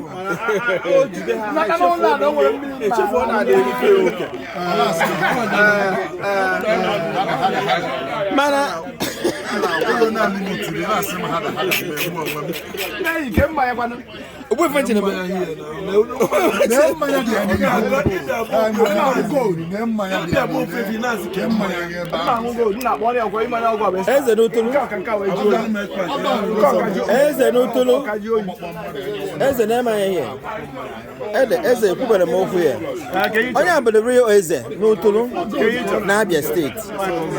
Kelun the Modi Genya, today? The modern Kenyan dinner. Ogbuefi. The modern Kenyan dinner. Don't forget to take care of yourself. Yes. I said that. Number 2, don't forget number 1. That makes more sense. Then, number 3, set up your family. After you set up your family, take care of them and everything. Make sure that you set up yourself for retirement. Because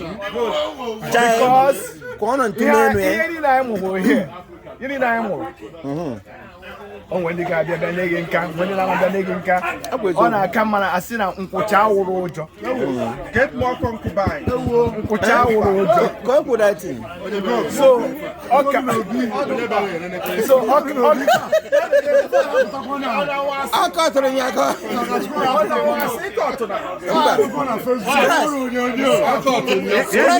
scratch that. Scratch that. So it's good for us. In reality, we should also think about ourselves. Be selfish about yourself. Right. Because the time will reach when you cannot do all these things. Like today, I was telling my wife, saying, if I retire, that I will make sure that I have people that will take care of me. Yes. That I don't want to go to nursing home. I will have set up for me that will last me for another 40 years. God bless you. So, make sure that you set yourself up. Be selfish. Yes. Selfish. No hope. Yeah. No hope on nobody. Exactly. Selfish. And I'm not saying don't take care of your family. Take care of your family to the extreme. Right. Extreme of it. But don't forget yourself. Don't forget yourself. Yeah. That makes sense. So that's why I said, number 1, take care of yourself. Number 2, don't forget number 1. Chai. That's it.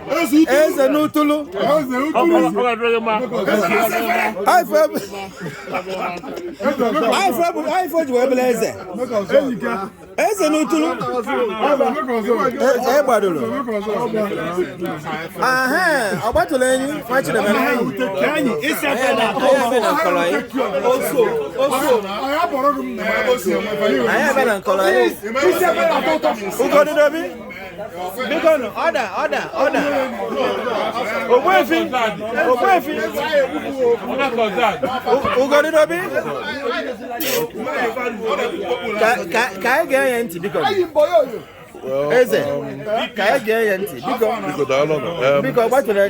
My brother. What kind of Okada? Yeah, go ahead. It's a happy Father's Day to everyone. And the modern China fathers is, just like my brother could, kind of little family and kind of little home, because we are not getting younger. And at the end of the day, by old age, like we should set up ourselves to make sure that at least I need to wine. Everybody know why deciding hatching Brazil to hatching at least edition need to cover. Right. So kind of very na yo chukwu go nyepa ya ogologo ndụ nyepa ya make fashion na ihe ọbụla ya ọ ga na-agọzi ya keep those every day make our own savings and all that. So now abatere ni no nwe abatere ni mati na melo anya maria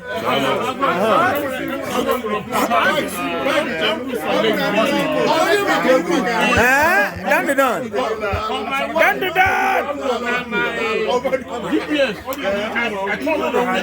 So,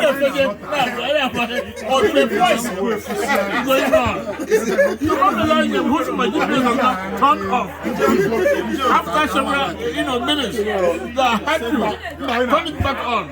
Ever since the whole on the 35 going on. Oh my goodness. Here. Okay?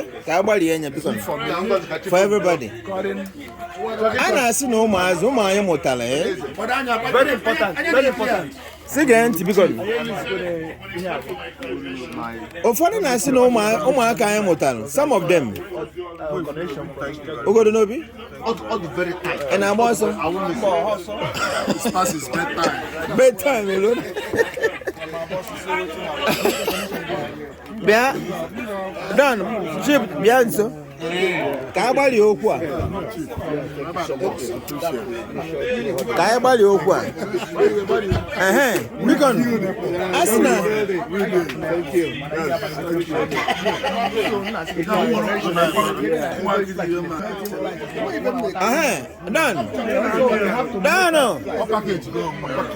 Don, get here.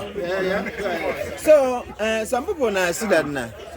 Ụmụaka anyị mụtara, ozuome. No more kind of time. Sometimes, most of them, on a buy to see, I spend this year a whole lot of money on them. At the end of it, most of them are going towards the direction of them.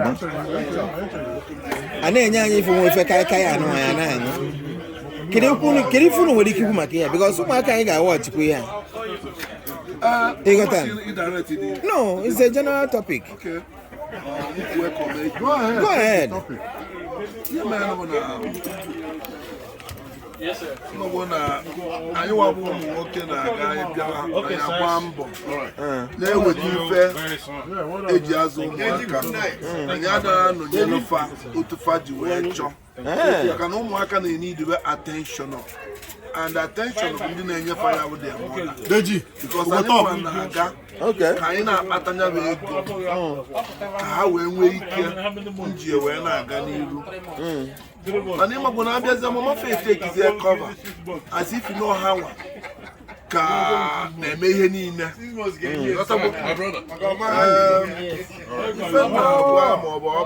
advice to our children bụ na unu emezigbo ofe nna unu n'anya wee chekwa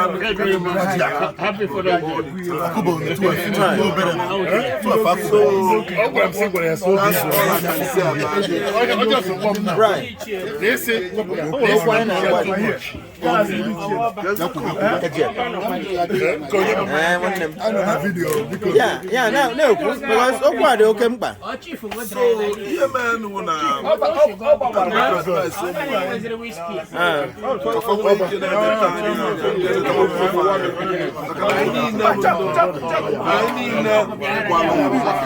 need Malumbo.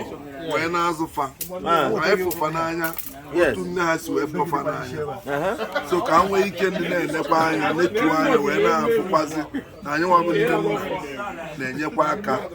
If you were not going to do fan, man. Nobody know. I want you to say, you're going to go back. I don't know. Come on. I don't want to go on. On your malas, and so on your malas, Suya. And Manucha, this step, no, I don't know. Come on. No, you have to go back to yes. Imana, when Bukana, that's the house one hour, only this one, that's one. I don't say two Akata. There are no market foundation have to say one to become successful. Right. Don't want to cover Hopado for your own retirement. Exactly. I am as if it is a big almost about old age. Oh, they fail. Then I'm going to name one. You got to go to all our colony, they were all cook, they were all drive and they were right. I'm in our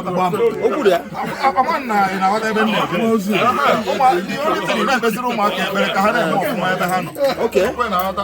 So, see, forget the other idea of as a Joe Mark, Kahada Solania, Onya, Johnson, a home about Nigeria. So, now I'm going to look at the Atomata, Burundi from ah, you say, we're fetching a melon. Everybody there. Done, you're done. You're done. You're done. Don Chikoife. Don actually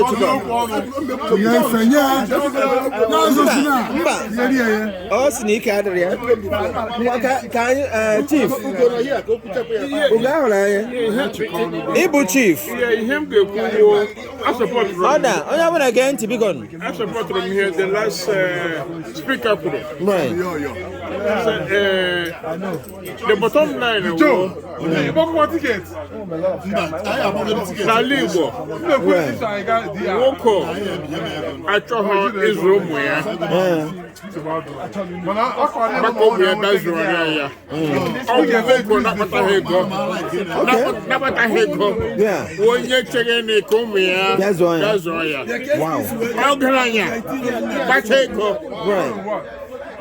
This is one where I walk. We are cake on we are cake. Get into big on. Get it up. I can be a. Get auto shake. I can be a. Yes. A woohoo. Umuya, Ibia, Israel, Nanka. Because number one, get your own one you can book. Number one you can book number two, one you can book number three, one you can book number four. Right. My grandfather wanted 5 wives. Jeez. He lived up to 100 plus. Because this is why you were here. I ain't quite depending right on our wives make a wanka. He got a nursing home. It was not prevalent in those days because they had everything. Right. So our prayer was buru. We will not worry about them taking care of us or not taking care of us. Right. Our young bahuru. Get out water. What will happen? May God bless our fathers, gone and present. Right. May God also bless our children as we grow with them. Right. So that you learn your backwards. Right. The highest thing that a man would regret, we are bahuru. Oh. Emma Waga Bahuru. Again, they church. Ma Ogajaka. I want to Chileka Gozai. And Ichi. Now Jesus. Isi Ogahoranya nowhere. Ogahoranya. Oku Kalaka. Oku Nabuna Kalaka here. I'm sure no man got watch you here in time to come. I want to get you all to know one again. I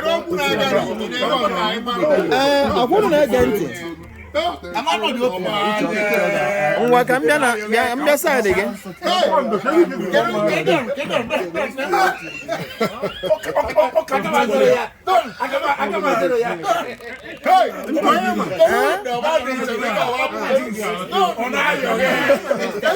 I don't know when. But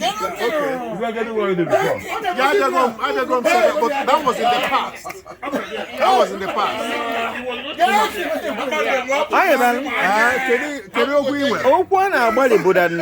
Most of time, on a man's soul.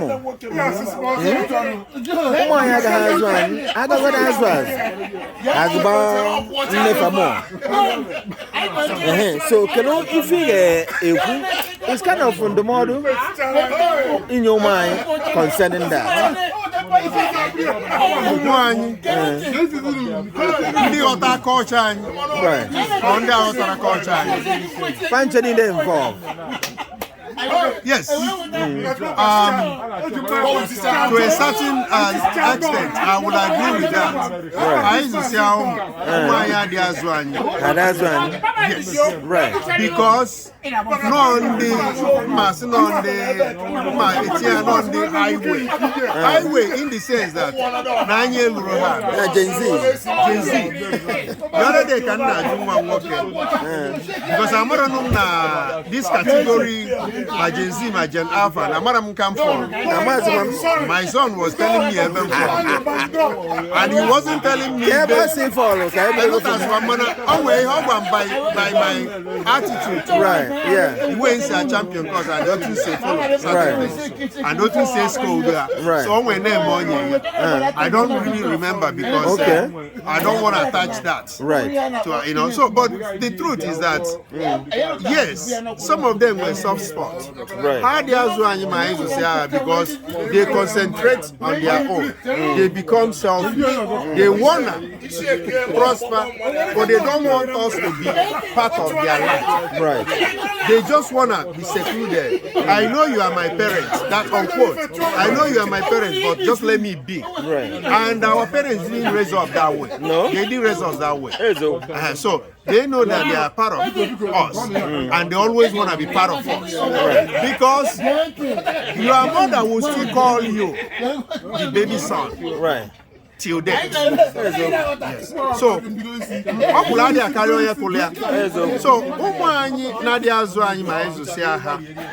they believe they become selfish, and then they wanna, progress in life. On that trajectory. Right. Then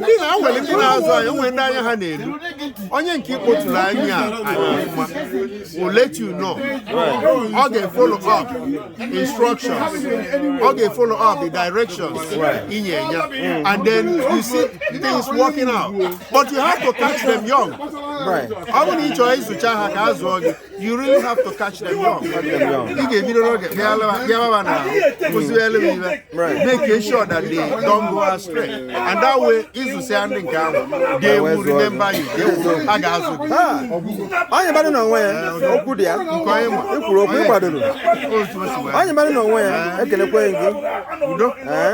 President and I'm Prime Minister. Thank you so much. You are welcome.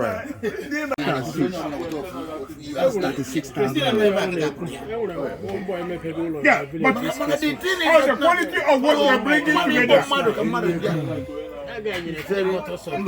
Who are you bringing together? And who will answer to him?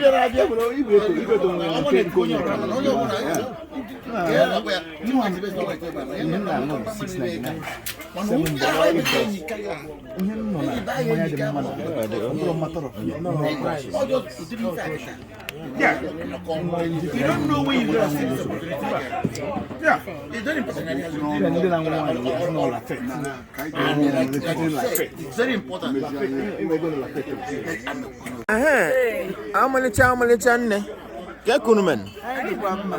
Good to see you guys. Thank you. Because Tataboka Okanna, right? Yes. Father's Day. Yes. Any prayer or advice for the fathers? Let me start with you. What's your name and then? Okay, I'm Wanda Chigozie, LoLo Chigozie Evulocha. Yeah, Chigozie. We are chief. We are chief. Yeah, so I say kele ne kelendena. Na say na hajida ka haji. Because na aka haji ade mayaga ade otanye. Akwezo. Yeah, so I kelere her. We love them. Na say Chineke nye ha ogologo ndu. Yeah. Long life. Let them be for us. Be for our children. We will live long with them. Grow older and enjoy together. In Jesus' name. Amen. Because of one thing or the other. Yeah. Amen. The family, I child divorce. Together.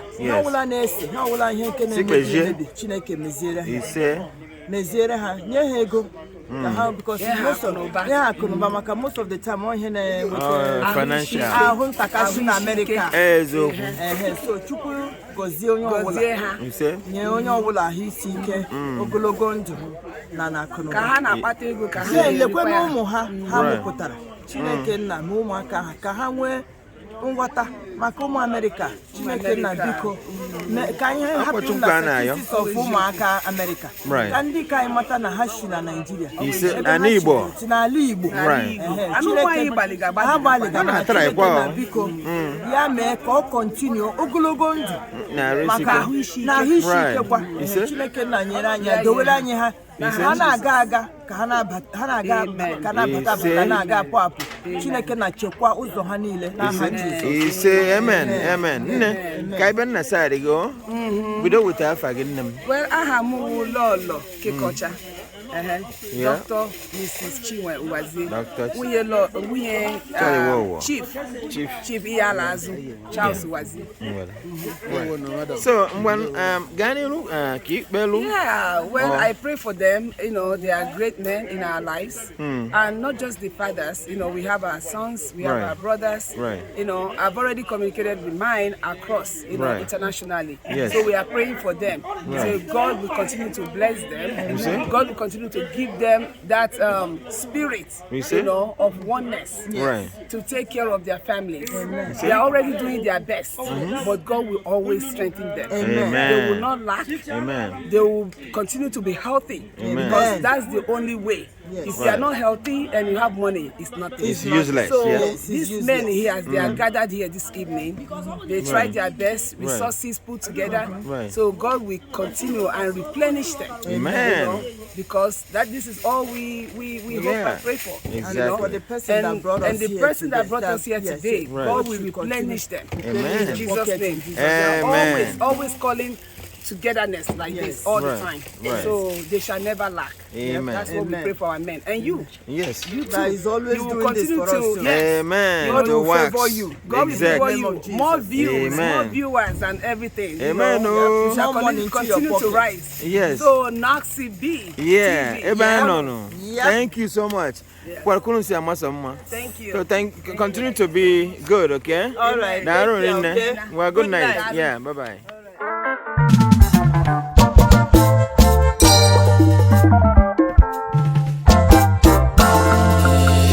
Upright Studios, send the vibes.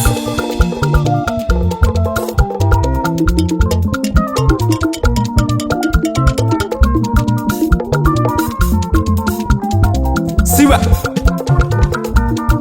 siwa, siwa, siwa, siwa, siwa, siwa, siwa, siwa, siwa.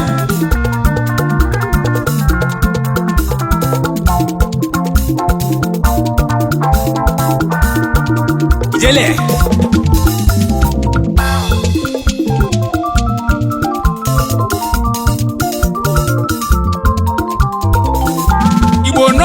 Ko si elu amalimuka mwe mabana so yanli malugo nebeje elu banata godu modu nweze eno odumodu nweze eno yo manua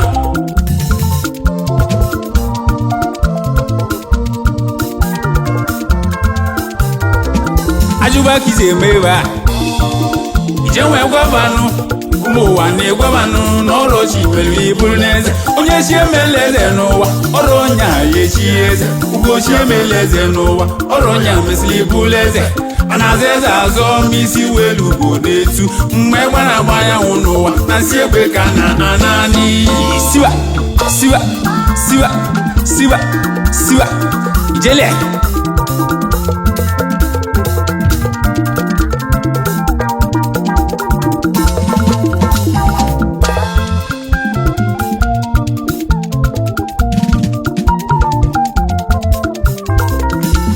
mmadụ na-eme onwe ihe ọ bụ mmiri bụ rọshu ogelie n'ọcha ilozogo na enwere nnọọ mmanwụ nkume nke usili ike oke nkịta ji si anya ọkụ ilozogo na enwere nnọọ mmanụ ọ bụrụ chu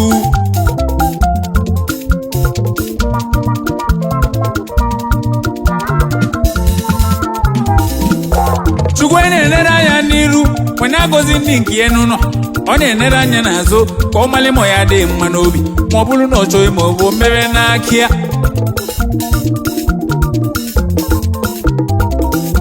Emaluka Juicy Alonia Obluno, maybe Dima,